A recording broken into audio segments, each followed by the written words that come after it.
If you're relatively new to the sport of bass fishing, you want to catch more fish. We all do. Well, this one factor might be the easiest thing, that instant game changer that takes you from catching a few fish to a lot of fish. And that is making sure that you have a little bit better quality rod. Now, I'm not talking about, running out and buying a $500 or $600 rod.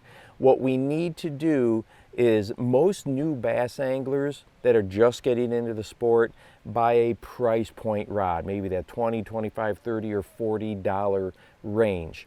And manufacturers hit that price point because the materials, the blanks that they're using for that rod, are a little bit heavier and not quite as sensitive. So that's how they were able to create something at that price point. What you're looking for is to get the most sensitivity you can. And the way a rod does that is to be as lightweight as possible, but here's the key, still maintain its strength. And when you get a rod blank that is able to be very lightweight but still maintain its strength, those are the blanks that get to be more expensive, and that price point starts to creep up.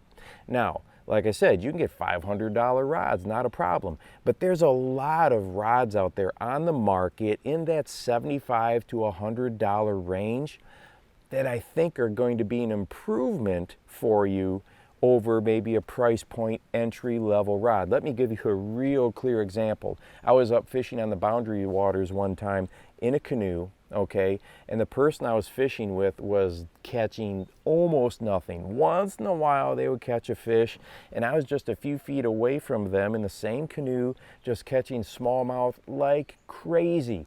Same lure, same spot, same water. The difference was not my angling ability, it was the rod I was using. So I swapped them out. I said, here, go ahead and use my rod.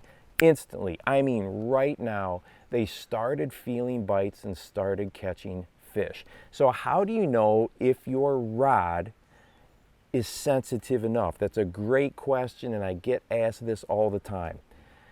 If you can decipher bottom composition, if you can decipher what you're coming across, can you feel the difference between sand and pea gravel? Can you feel the difference between sand and muck? Do you know when you run across a shell bed? Can you tell when you bump into a stick?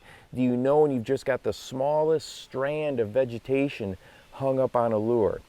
If you can answer, yes, I can identify those things, odds are the rod that you're using is going to be just fine. But if you're thinking, man, Steve, I have no idea what that bottom composition is when I'm dragging a jig across the lake bed, well then, when the time is right, it may be a good opportunity for you to step up just a little bit in the quality of rod that you're using. It just translates to more bites because you can feel what is happening. I'll never forget the first time that happened for me, when a friend who had been bass fishing for a lot of years handed me a good rod. It's like the light came on. I was like, whoa. And I instantly started putting more fish in the boat because I knew what was happening. And hey, if you would like to watch a video about technique-specific rods, okay, helping to identify when do you want a medium power rating as opposed to a medium heavy power rating, go ahead and check this video out right here. And make sure you go out and encourage someone today. You never know how you might just change their life. For the Bass Fishing Life, I'm your host, Steve Rogers.